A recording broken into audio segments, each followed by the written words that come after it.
The first days in Switzerland had already paid off, but I still had a bunch of goals to accomplish, and one of them was to photograph one mountain from two different sides. And of course I did not just pick a random one. I was looking for a mountain which looks drastically different when seen from opposite directions, almost like it has two faces. After some research, my choice fell on Mount Piz Palü, which is located partly in Switzerland and Italy, with the ridge of the mountain marking the border. To approach Piz Palü from both sides, there was a lot of hiking and driving to be done. However, you will later be able to judge by yourself whether the result was worth it.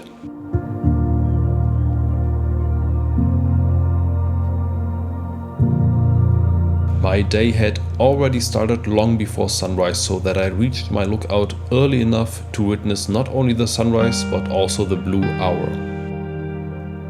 The conditions that morning were perfect to see how the sky slowly started to turn brighter, and with deep and calm blue colors, the massive peak of Piz Palü appeared in front of my eyes.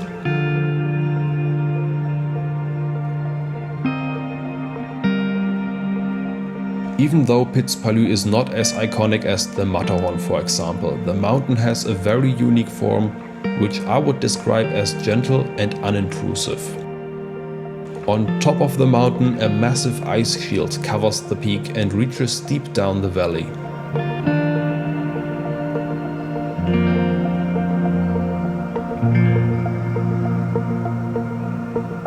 What I like about this image is that the whole panorama, without zooming in, feels calm and peaceful, with its deep blue colors and the softly rounded mountain peak.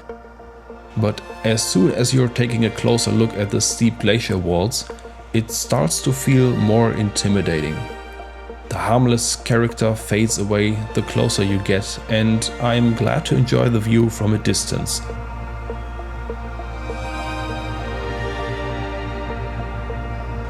I am not a climber by any means, but I could imagine that the experience of judging a mountain's climbing difficulty changes equally by the distance to the mountain, similar to the appearance of the panoramic view compared to a close-up.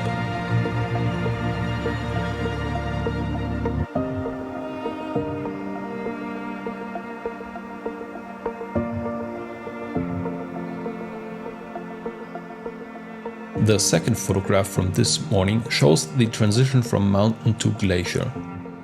Taking a closer look, you can see how the glacier starts from the top of the mountain, winding down with curves and turns into the valley, where it connects to the glacier of another mountain. I think it is worth to mention that this image was taken before the first direct sunlight reached the mountains, and the light you can see here is nothing else than the passive light reflection of the sky.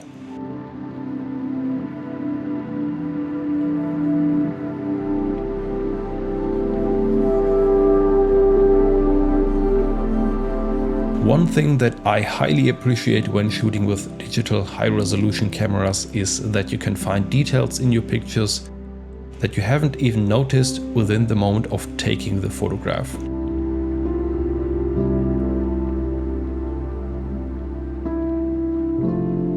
Such as the small glacier lake at the foot of the image. Tracks of someone skiing down the mountain, or these dark brown patches in the snow, which might be a result of a recent rock slide.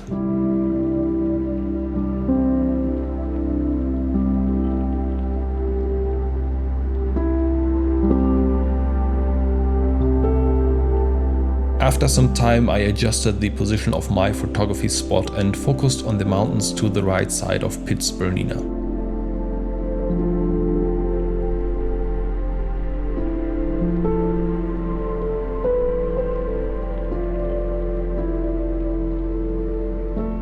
By looking at the sky, you could already anticipate that the sunrise was just minutes away. And soon the sun touched the first peaks, providing a short but intense alpine glow.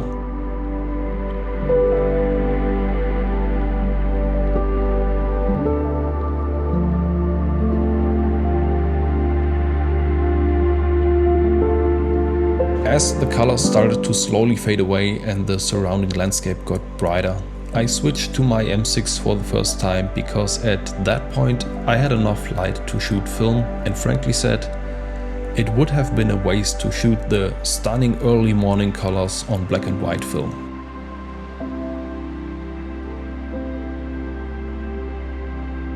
I am a big fan of digital color photography and black and white film photography, but it is important to know where both have their strength. Black and white film photography can be a great tool during the daytime when digital color photography simply doesn't work that well.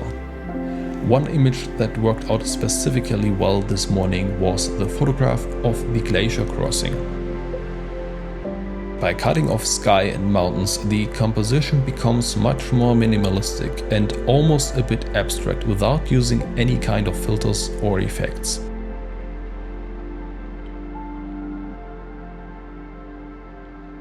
The first morning on the Swiss side of the mountain already was a success and did raise my expectations for the Italian part even higher. So the next goal was to see what I would find directly on the other side of this mountain.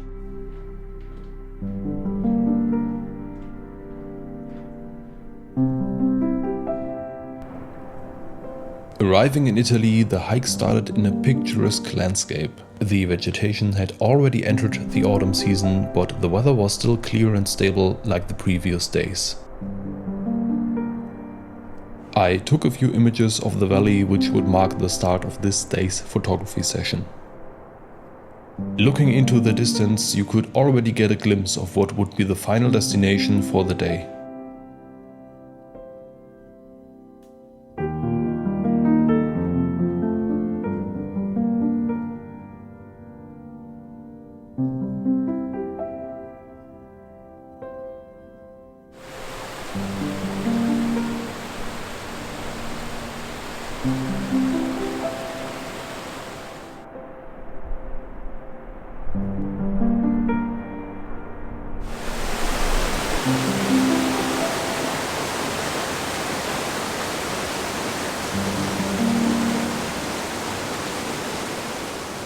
During the hike I realized that somehow I had miscalculated the length of the hike, so that the last meters were a bit of a rush to not miss the sunset.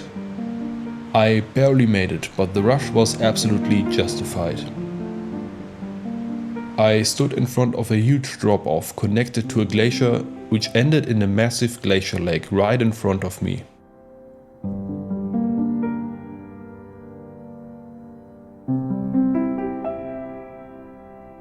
I didn't waste any time and took some simple but, due to the vibrant sky, rich images of the now unfolding sunset scene.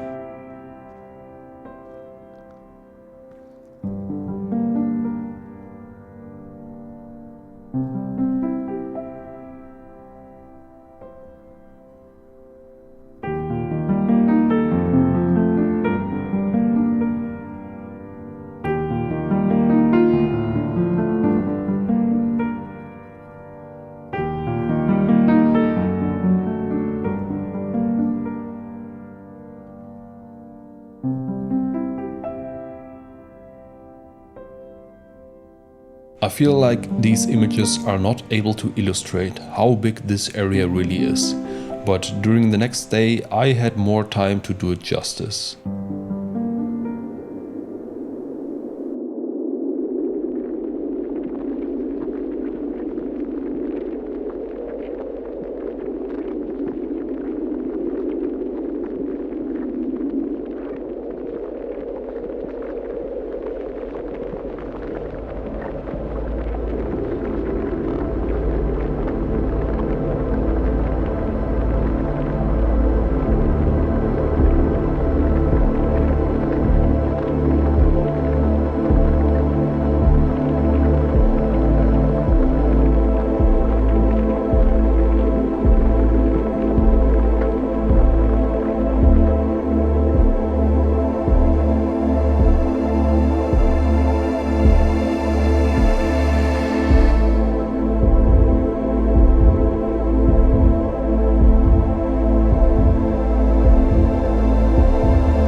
I was caught by surprise when suddenly I heard the sound of rumbling and a big chunk of the cliff came down the mountain.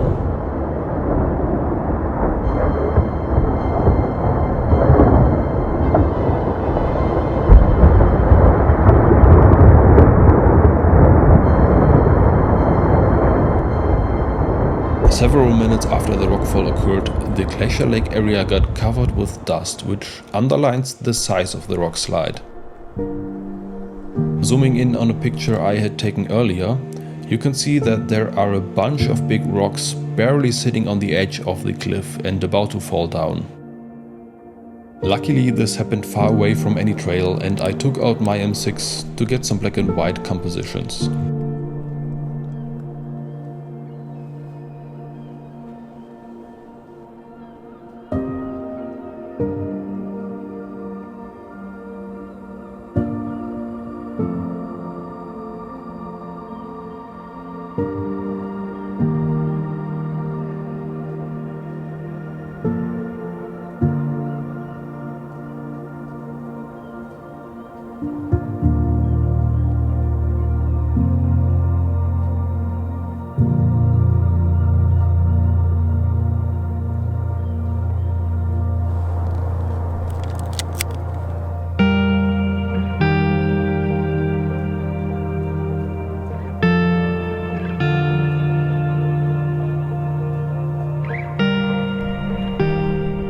One of my favorites is the image of an ice cave, photographed with the 90mm lens to isolate it and to make it stand out from all the distractions around it. Later I placed myself down by the lake and photographed the exact moment when a piece of ice broke off.